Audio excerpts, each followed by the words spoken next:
Book of Hours is determined to remain an essential platform that offers a creative interpretation for lockdown skeptics and experts who have been censored by mainstream press. Thanks to your donations, we can carry on doing this essential work as working artists. These big issues of the day are vital and need to be heard. So please share our videos, subscribe to our YouTube channel, make a one-time donation on our PayPal page, but most importantly, please be a part of our team on our Patreon page. Go to patreon.com/bookofhours and hit the blue button titled Become a Patron. Thank you.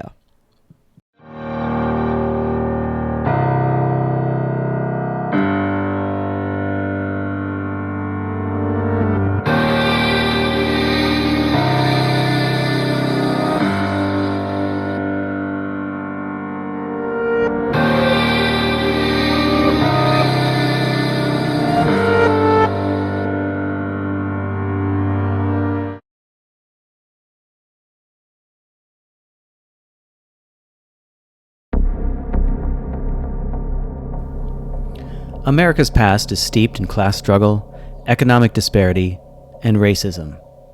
But racism wasn't always what it is today, although like today, it was used as a tool to divide poor people and keep them collectively weak. Of course, black slavery, which built much of the United States, including the White House, informed the racism of today and even the racism of the events leading up to the Civil War of the United States. The idea of race, though, didn't happen until European colonizers found that it was a good way to divide humans into categories and profit from those differences. But the story of racism in America was always fueled entirely by economic disparity, with the ruling class pitting poor white people against poor black people, before and after slavery was abolished. Racism has always been a tool used by the wealthy to keep the poor apart from each other and prevent them from banding together to take action against the ruling classes. Martin Luther King Jr. was not a problem in the eyes of the state until he started talking about economic disparity. He wasn't killed because of his civil rights activism. It wasn't until later that he was harassed by the FBI and eventually killed because of his opposition to a war that was fought by poor young men. Poor men, as he pointed out, who were mostly black, but most importantly, who were impoverished and marginalized. The Black Panther movement wasn't targeted by the FBI until after they started programs to feed, educate, and lift up the black community. It was their efforts to bring the black population out of poverty that ultimately brought their attention to J. Edgar Hoover, who launched COINTELPRO, various harassment campaigns, and attacks against the Panthers to bring them down and eliminate their organization and message. Today, we're seeing initiatives and actions to distract all of us from the destabilizing poverty that has been taking place in the U.S. and around the world for years. And it's working. Right now, we're being distracted from the giant economic depression in our midst, as well as what's going on in the background behind the COVID event, behind protests, and behind the calls for reform and defunding of the police. We're not saying that racism doesn't exist. We know it does. Albeit as observers, we've seen it up close through things people say in day-to-day conversations and witnessing verbal mistreatment and physical exclusion. What we thought was especially odd, though, was the recent massive protests that impulsively happened overnight for the sake of one person, when many, many others had occurred before without any participation or outrage from people who weren't part of the black community.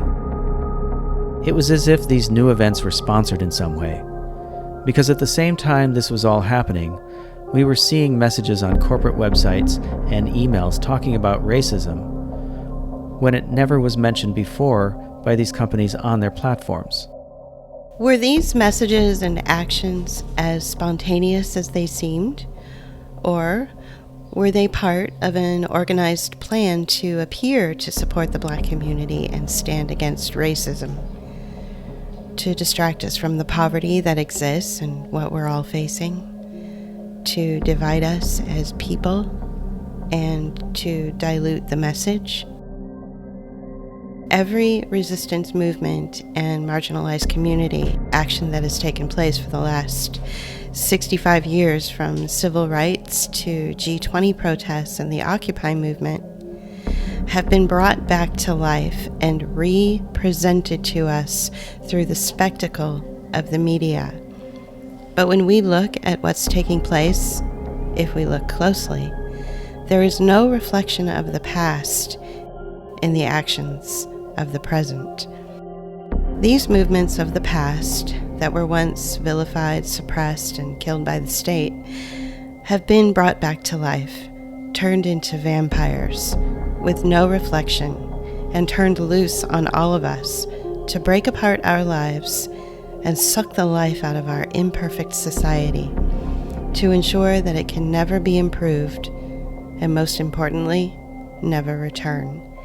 These vampires are now overseeing zombie armies to recruit well-meaning but unsuspecting people to mimic the movements of the past. And anything that we've seen before will come back as pageantry to confuse and entertain us. We are in the middle of a massive indoctrination campaign, a global shift in economics and in culture. We are being muzzled and kept apart while we're told that we're all in this together. We're also told that masking ourselves and socially isolating from others is for our own good and the good of society, and that we're selfish and putting others at risk if we don't go against our own human nature.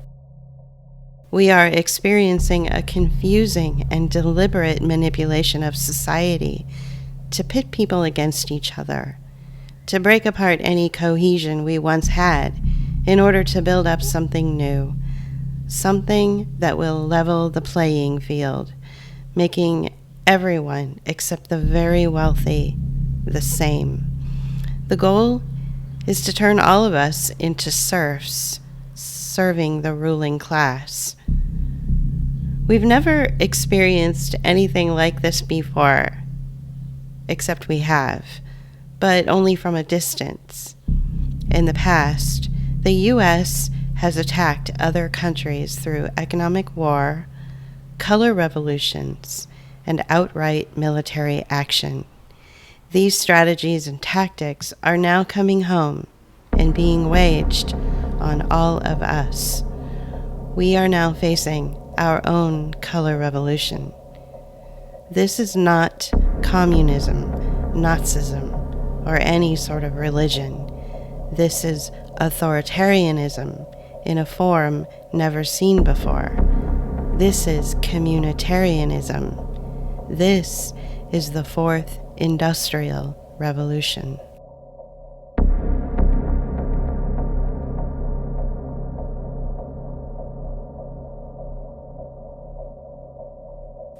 And it matters whether individual empowerment is tied to a vision of common advancement or not. It matters not whether we're right or left, but whether we are communitarian or not, whether we believe that fundamentally societies and eventually global movements must rise or fall together.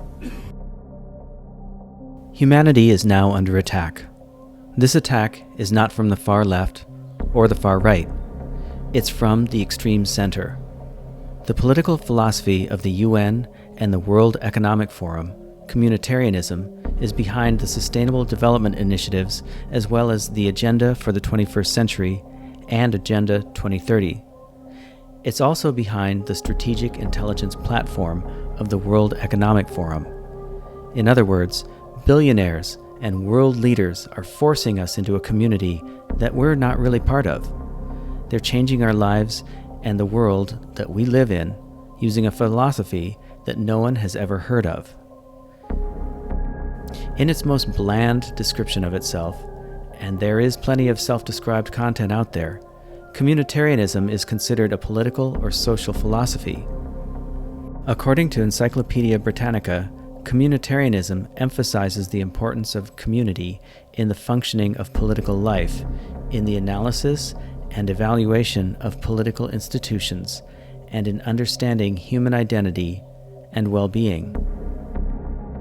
Although communitarianism started in the 19th century and was largely a very obscure and different philosophy than it is today, it continued into the 20th century with adherents like Martin Buber, who was more of a humanitarian and closely linked to the anarchist movement.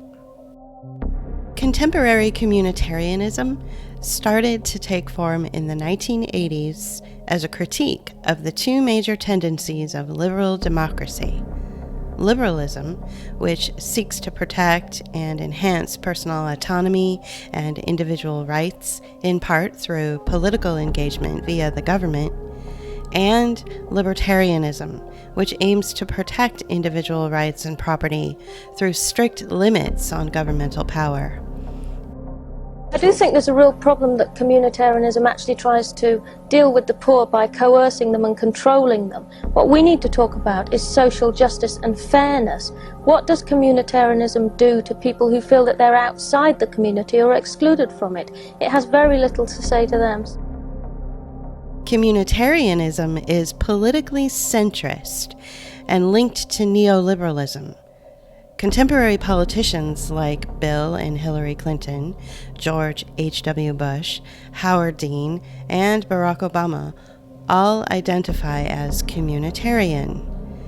Given the policies and ethics of these politicians, this is a good illustration of how communitarianism is formed, transmitted, justified, and enforced into society.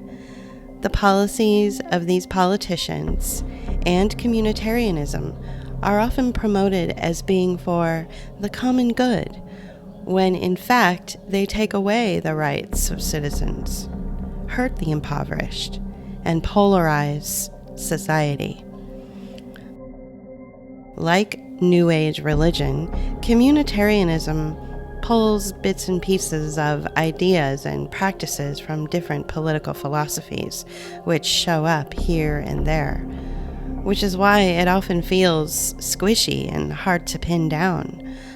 Although it tends toward leftist ideologies, there are plenty of authoritarian attitudes from the right that emerge as well, especially when it comes to enforcing policies on the majority population by a minority group of stakeholders. Contemporary communitarianism promotes the group over the individual. It speaks in beige, feel-good corporate language and uses words and phrases that sound good, but are usually the opposite of what you think they are. Communitarianism is that concept, that social and political construct that says that the individual's rights should be balanced against the rights of the community. And of course, the community is that amorphous, undefined community that we, when we talk about community, we think we're, of course, part of it and that, it's a positive thing. But really, community is constructed. It's constructed of non-governmental organizations, corporations, and government in order to dictate and regulate what it is that happens around the world. And we, as individuals, have literally no influence on that unless we are in agreement with it. Decisions and policies are not necessarily made by the government, but instead developed by the community.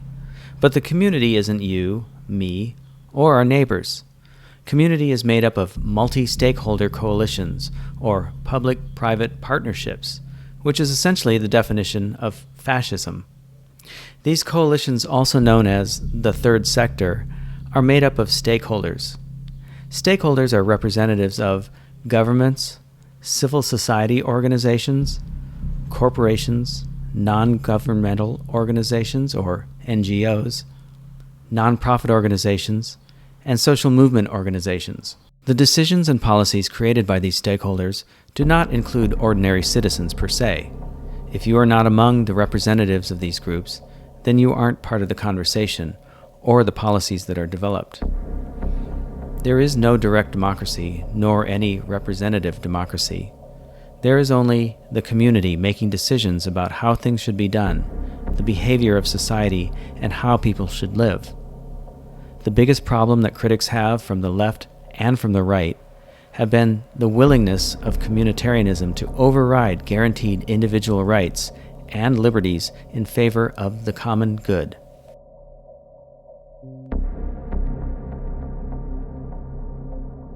Communitarians argue that attention also must be paid to the role of civil society and not to individuals. They believe that social behavior should be influenced and regulated by the community. As a result, a small percentage of people within the group of decision makers can have more influence on society and dictate how people behave, where and how they live, where they work, move around or play, and how children are educated and cared for. An individual person has no recourse to address their issues or opinions. What matters is what the community thinks, and if there is an opinion, method, or direction that is counter to the community, that's too bad.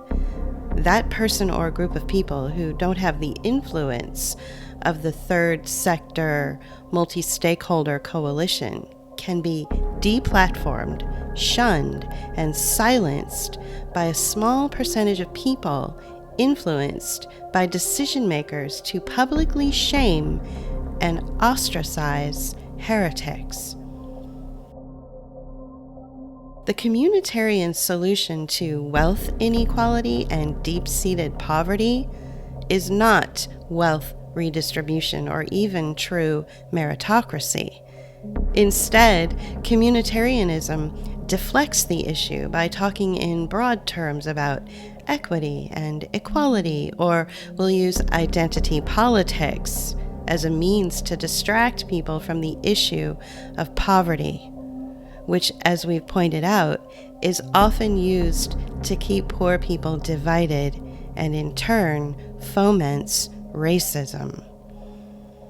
As far as answers for ending poverty are concerned, the communitarian solution is to push all of us into entrepreneurship, but communitarian entrepreneurship looks more like the gig economy than true self-employment. It offers the opportunity to compete on the global market through digital product service platforms, where the playing field appears level, but it isn't, because it favors those best suited for marketing themselves to an online audience at a competitive rate with race-to-the-bottom pricing. These platforms also allow others to make money from our work as agents to connect us to customers. This is not self-employment, nor is it self-empowerment. This is still working for others under the guise of working for ourselves, and it's fraudulent.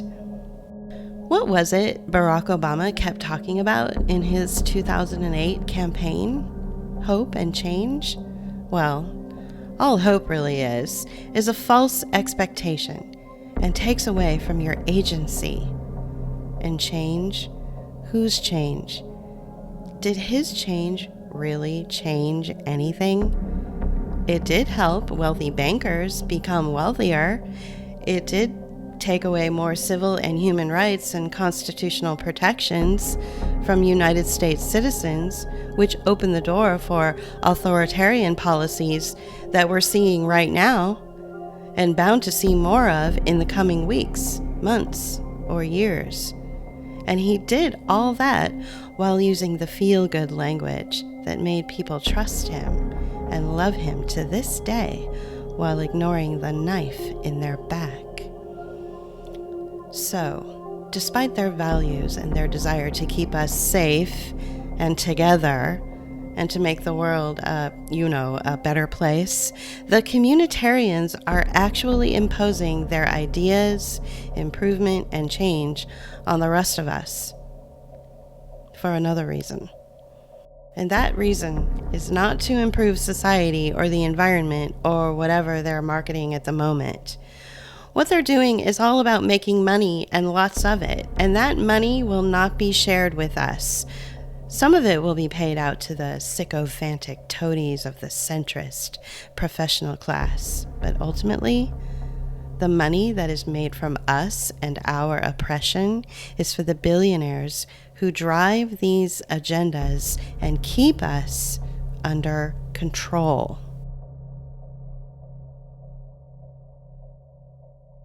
It's now been 3 months since the COVID lockdowns in the US.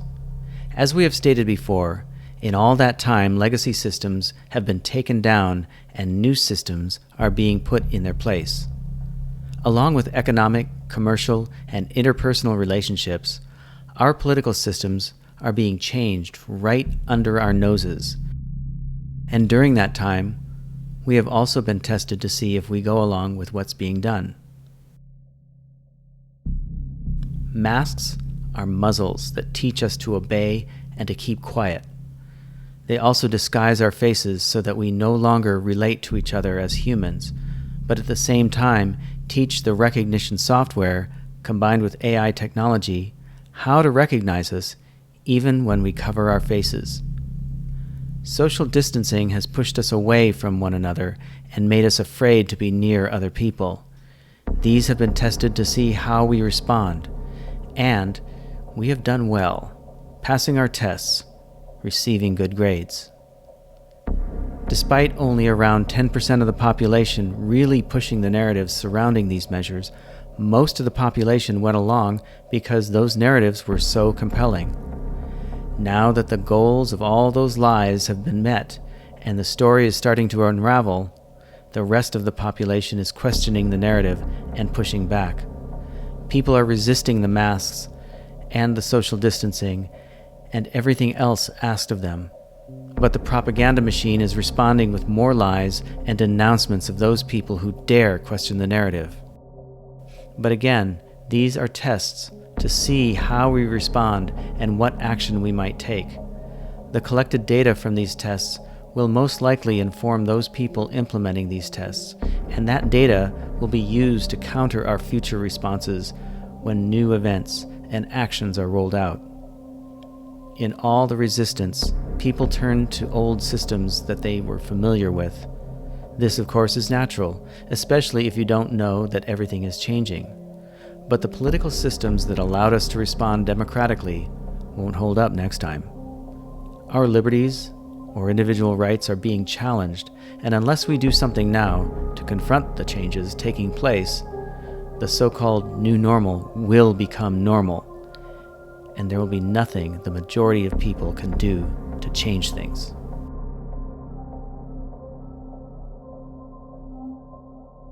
The reason it's important to point this out and to highlight the fact that only a small percentage of the population held on to the narrative and led all of us along is because in communitarianism, politics are no longer about individual rights or majority rule. What matters most is the opinion of the community. And as we've pointed out, the community is not made up of individuals discussing ideas, promoting opinions, or voting one way or another on what should be done. Instead, the community is made up of pre-configured groups coming together to discuss and decide what should be done. But as we've stated in our introduction to this series, multi-state coalitions sound democratic, but they aren't. Multi-state coalitions, like all multi-stakeholder governance, is not about a voted-in representative representing your interests. And it's certainly not direct democracy, or any sort of democracy for that matter. If you look at how this works politically, it only takes a small group to sway the rest of the people into going along with their plan, solution, or agenda. In the last 3 months, the small group pushing the agenda has been the exemplar of how we should behave and what we should do. The media took that message, amplified it so that the message was so pervasive and so impenetrable that it was hard to question. For those of us who did question that narrative, we found ourselves on the outside of the group or public opinion. We all felt confused and frustrated with the lack of logic or sense, and ultimately we became angry for being questioned, shamed, blamed, and shunned. We have seen all of this play out in the last few months. Public shaming or blaming or shunning has been the norm for people who dare not wear a mask in public or go outside when they're not supposed to. How often did you see the message? Is this trip essential? In addition to all that, the weird phrases and slogans during the protests against police brutality and racism are being used against ordinary people, and used to the point that one cannot defend themselves. The whole point of promoting a phrase like silence is violence is to gaslight and scapegoat to keep people quiet and out of the public spectacle. It's an easy thing to say without really comprehending its meaning in the heat of the event. Like something out of Orwell's 1984 and the 2 Minutes of Hate. The phrases and words are hurled at a made-up enemy, except in our case, our society, our legacy systems are that enemy, and most of us don't even realize what we're demanding. That's because, once again, the small group is convincing, or rather coercing, the rest of us to go along. The events that are taking place, and the change being demanded, are inorganic, and they will continue. Today the focus is racism and defunding the police. Tomorrow it could be about mental health, or the disabled, or the LGBTQIA community. Whatever the theme of the event may be, it will not be good for those communities, or any of us, but it will be dressed up as positive change. A focus on mental health could mean disappearing those of us with a little depression or even anxiety through heavy sedation and drug regimens or outright institutionalization. It could mean hiding the disabled from our daily sight by keeping them separate and taking away the rights of individuals who don't fit the norm. It's really hard to tell. If you go back and think about what has taken place in the last few months, it's all been about reprogramming us from being individuals to being a group, a community. But the communities we're becoming seem less tolerant of each other, and the demands being made don't reflect the positive aspects of humanity, only the negative ones. Why is that? Could it be that to push us together into a new way of relating to each other, the old way has to be completely forgotten? This is the stuff of reprogramming and indoctrination. This is what the military does to new recruits in order to gain a cohesive whole. But this is also what cults do to new recruits in order to gain control over the individual and maintain control of the group. And that's not to say community is bad, not always. In our opinion, community is good and very important. We think that collective action and collectives can be a positive way to take action and to be a way to achieve things that individuals cannot. But we also think that both the individual and the community they are a part of must be free in order to thrive and survive. Darwin talked about how species who cooperated survived. Survival of the fittest was a post-Darwin idea that pushed Western culture away from being a more social society to being a more individualistic one.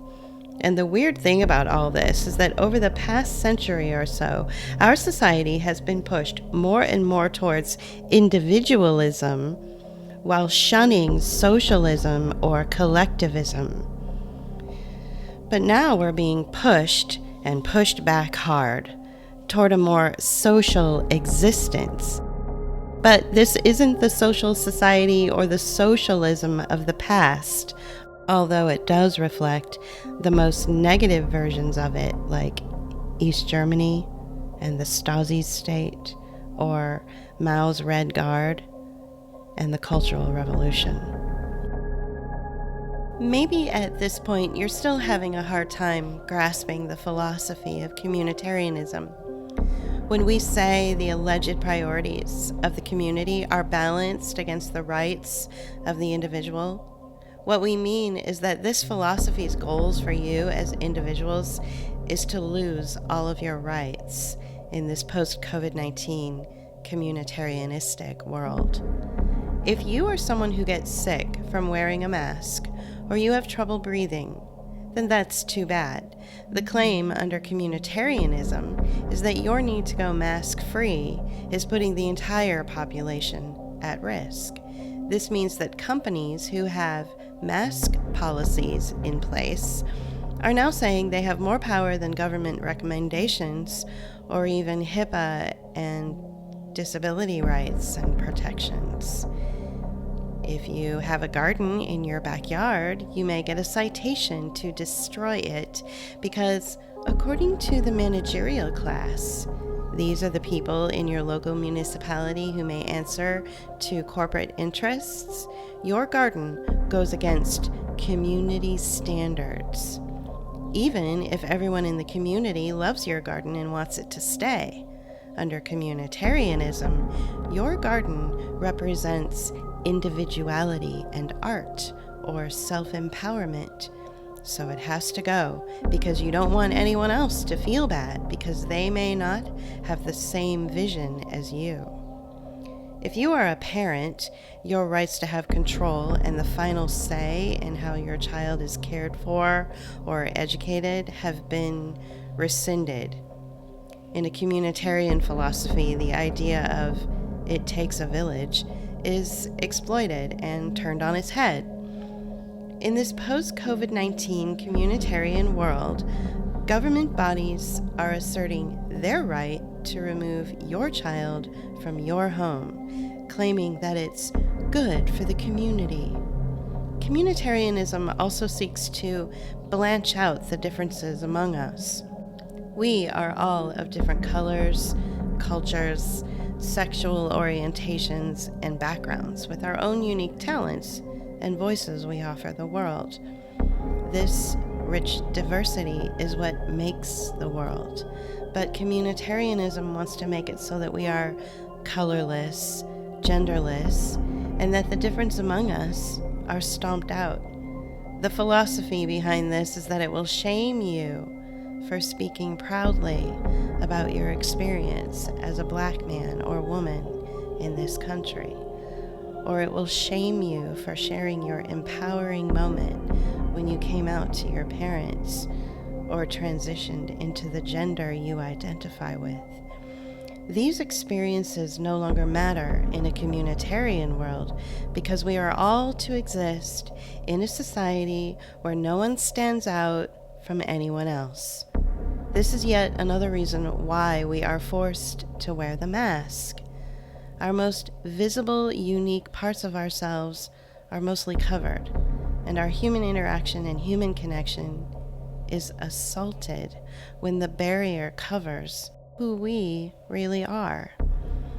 Communitarianism seeks to keep us all the same and equalized, but what this actually does is makes us more suspicious of one another. When we meet new people, we will always wonder if we've said or done the wrong thing, and we no longer trust ourselves to represent ourselves on the same level as everyone else. This trust factor is then broken down in individuals.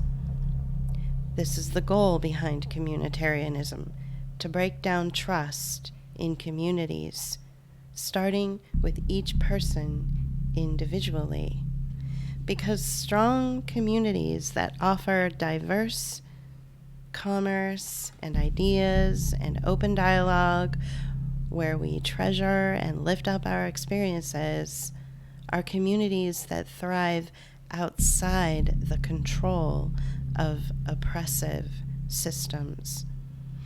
This dangerous philosophy seeks to overtake your constitutional protection of freedom to assemble or freedom to worship. The philosophy of communitarianism, coming to fruition in the Fourth Industrial Revolution, has no room for religion.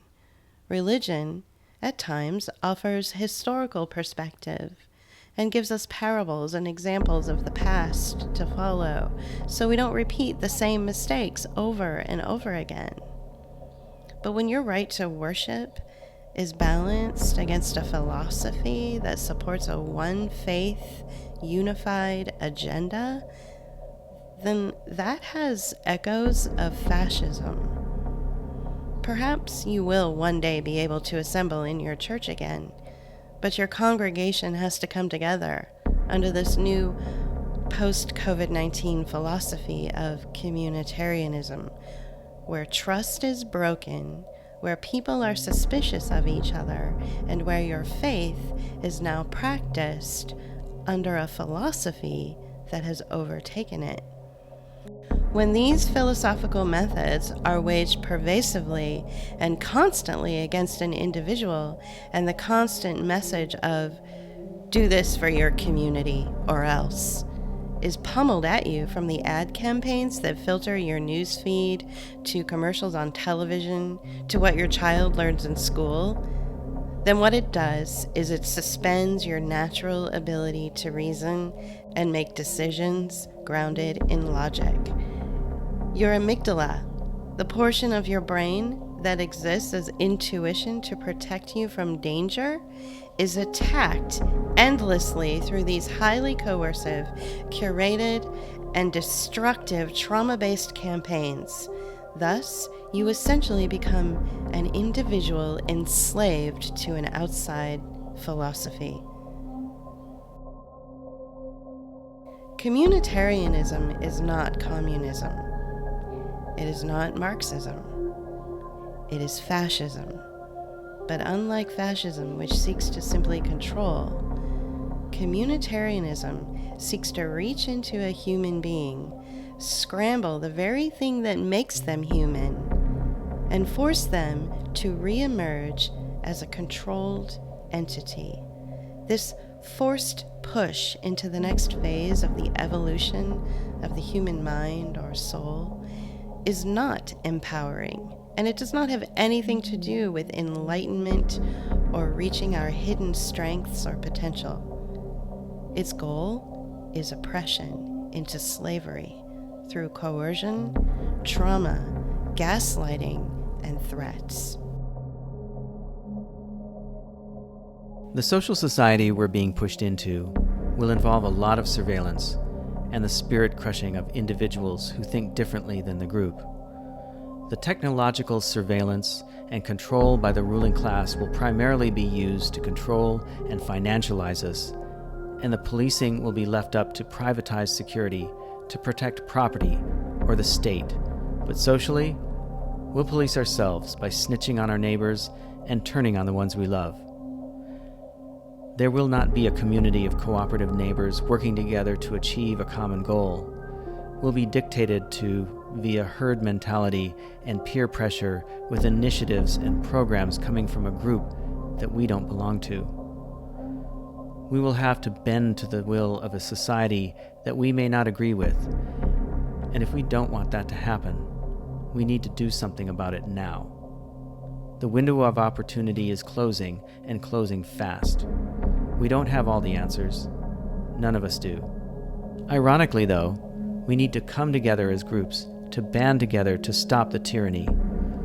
Those of us who don't like what's been going on, who prefer our liberties, are in the majority. Equally, we have to stop thinking in old ways, like the left-right divide, and how we were divided up before. This time, we have to work together with people who might have been our enemies before, for our common good and the future of our society. These people may have been our enemies before and may be our enemies in the future, but for now, we are all each other's allies and are the best way to ensure our freedom.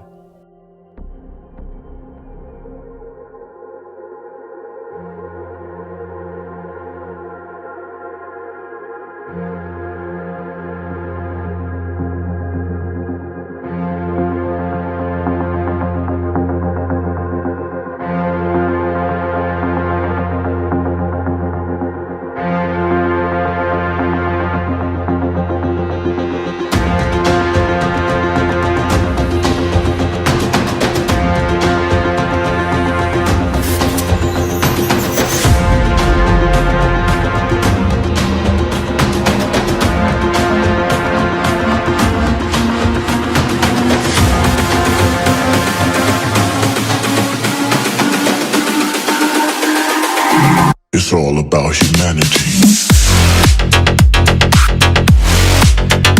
About humanity.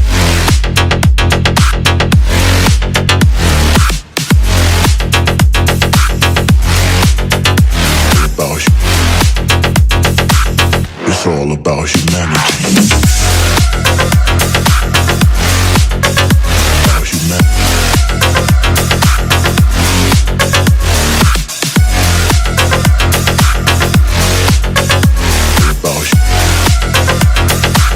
It's all about humanity.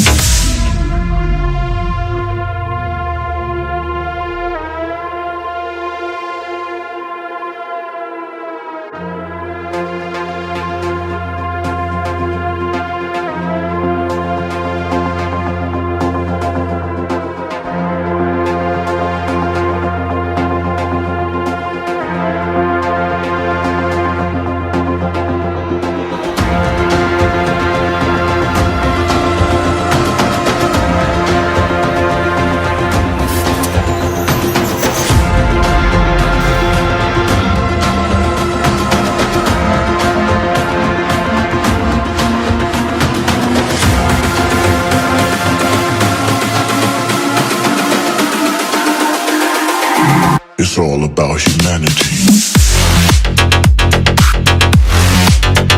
About humanity.